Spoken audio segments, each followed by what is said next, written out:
इस कार्यक्रम के पुण्यार्जक हैं सौभाग्य कोहिनूर, श्री संजय जैन, श्रीमती ममता Jain, greater Kailash, Delhi, Shri Vijendra Jain, Shrimati Nirmal Jain, Gurugram, Shri Rajiv Jain, Shrimati Meenakshi Jain, civil lines, Delhi, Shri राजन जैन, श्रीमती मोनिका जैन, जनकपुरी, दिल्ली, श्री अनिल जैन, श्रीमती मधु जैन परिवार, पोलो रोड, दिल्ली, श्री राजीव जैन, श्रीमती संजुला जैन परिवार, गुरुग्राम।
महानुभाव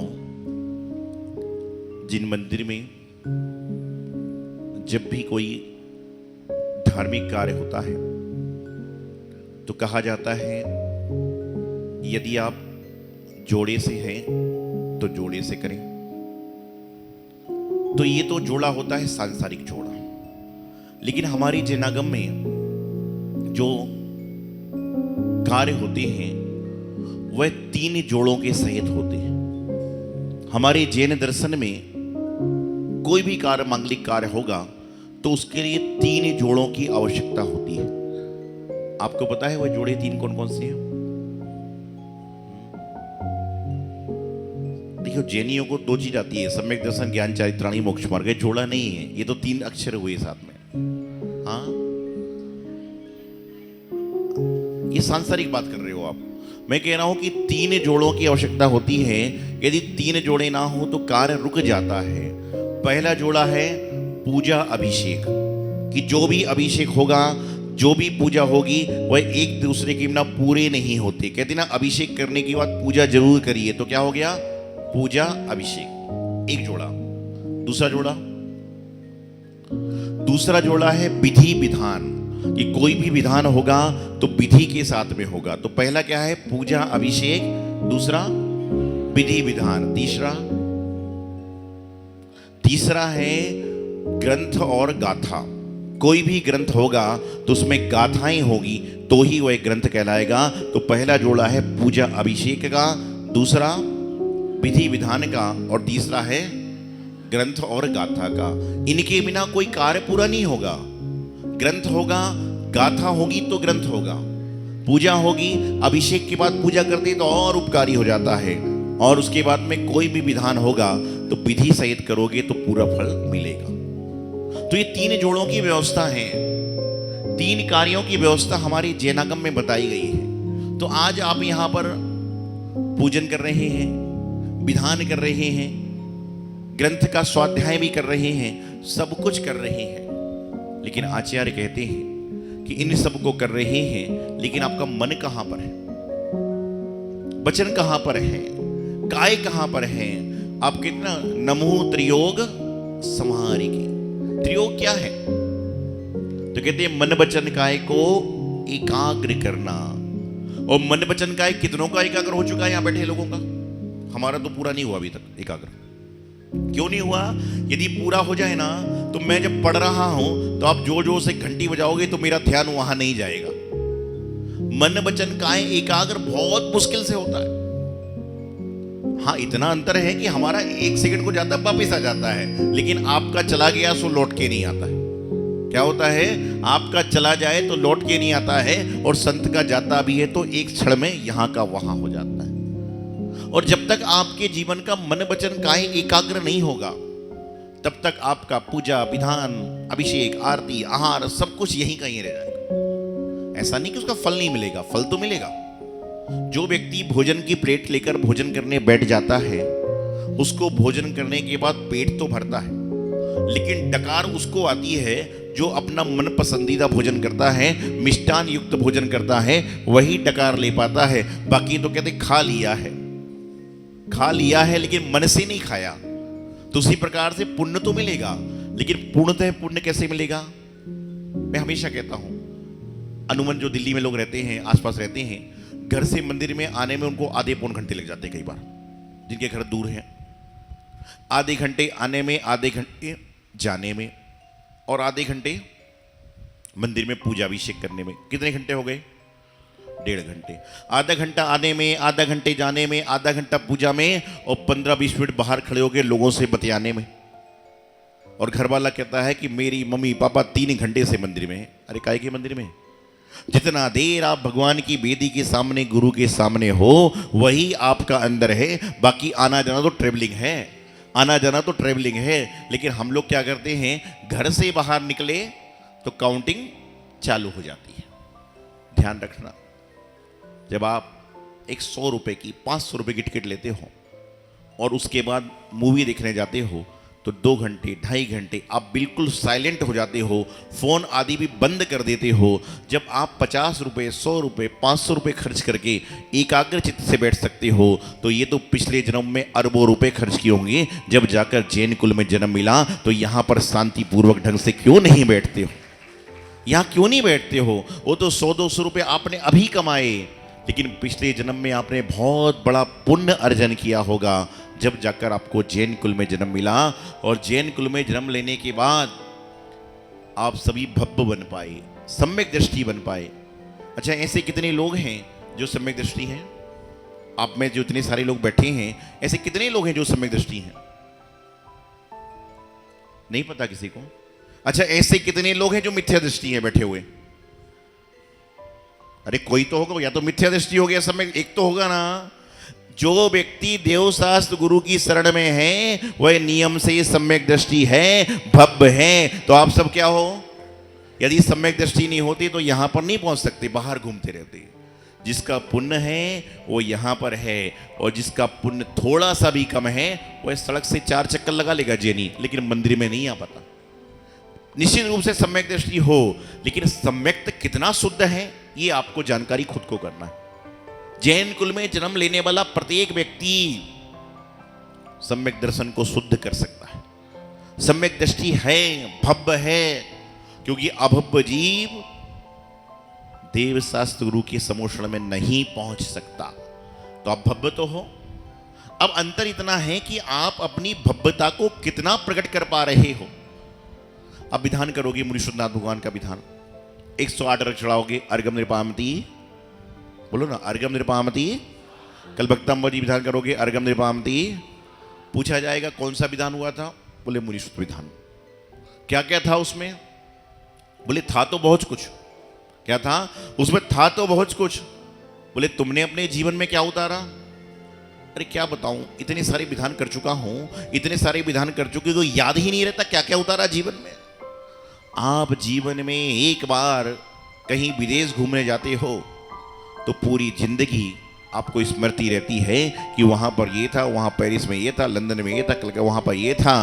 लेकिन नित्य प्रति 2400 घंटे में से, 12 महीने में से, 365 दिन में से, 52 सप्ताह में से, 30 दिन में से अधिकांश समय आप प्रतिदिन मंदिर में बिताते हो। लेकिन आज तक बड़ा आश्चर्य होता है कि पूछा जाए कि मंदिर के मूल नायक भगवान पारसनाथ स्वामी हैं, सबको पता है ना? पक्का? माता का नाम क्या है इनकी? पिता का नाम क्या है? बहुत धार्मिक लोग हो आप लोग, सब कुछ पता है। लेकिन ये पूछा जाए कि भगवान पारसनाथ स्वामी को प्रथम आहार किसने दिया था? कितनों को मालूम है? भगवान पारसनाथ स्वामी को सबसे पहला आहार कहां पर किसने दिया था? राजा श्रेयांस ने। सारों को राजा श्रेयांस ने दिया था क्या? बताइए। ये क्वेश्चन मार्क है। आपके पास इतनी बड़ी बड़ी ग्रंथ हैं, सालों से आप स्वाध्याय कर रहे हो, सब कुछ कर रहे हो, लेकिन आप अपने जीवन में क्या उतार रहे हो? मंदिर में हर चीज का बोर्ड हो, लेकिन प्रधान जी एक पारसनाथ भगवान की जीवनी का बोर्ड भी लगना बहुत जरूरी है, कि जिसमें आबाल वृद्ध बाल सभी को मालूम चले कि पारसनाथ भगवान का परिचय क्या है। तो कौन से किसने हाथ दिया पारसनाथ भगवान को? राजा धनदत्त ने। किसने? धनदत्त ने। कहां पर दिया? कहां पर दिया? अभी तो आदि किताब खुली है। कहां पर दिया? गुलमखेट नगर में। कहां पर? गुलमखेट नगर में। मैं आपसे यही तो कहना चाहता हूं कि आप पारसनाथ भगवान की पूजा रोज करते होगे, अनुमन रोज करते होगे, लेकिन कम से कम पारसनाथ भगवान के बारे में जानकारी होना तो आवश्यक है कि नहीं? जरूरी है। अपने बच्चों को क्या शिक्षा दोगे?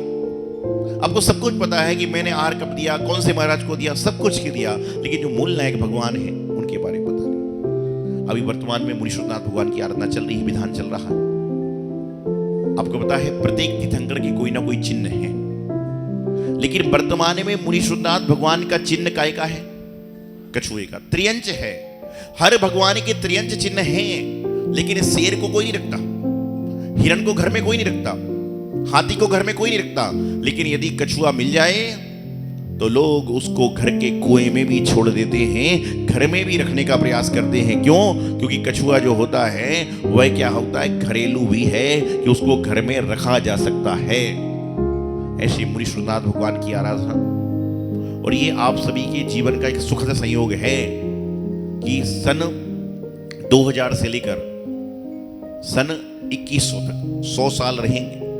और मैं समझता हूं कि 2100 के बाद तक हम लोग पहुंच ही नहीं पाएंगे, उसके बीच में कार्यक्रम निपट जाएगा सब। तो उसमें आपको हर सन में, अभी कौन सा सन चल रहा है? 2024। लिखते हैं 2024। 24 को हटा दो तो क्या बचेगा?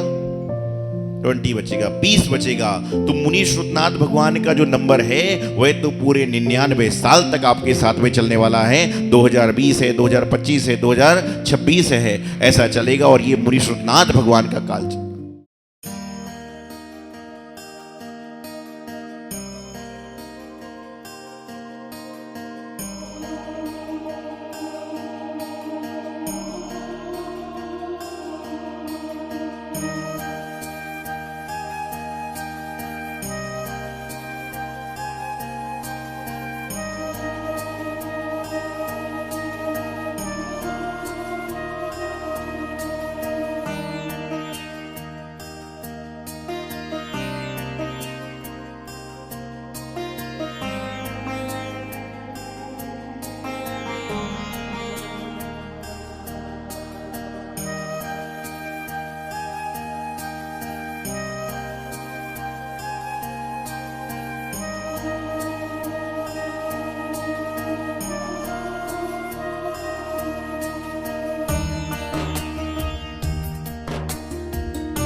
इस कार्यक्रम के पुण्यार्जक हैं सौभाग्य कोहिनूर श्री संजय जैन, श्रीमती ममता Jain, greater Kailash Delhi, Shri Vijendra Jain, Shrimati Nirmal Jain, Gurugram, Shri Rajiv Jain, Shrimati Meenakshi Jain, civil lines Delhi, Shri राजन जैन, श्रीमती मोनिका जैन, जनकपुरी दिल्ली, श्री अनिल जैन, श्रीमती मधु जैन परिवार, पोलो रोड दिल्ली, श्री राजीव जैन, श्रीमती संजुला जैन परिवार, गुरुग्राम।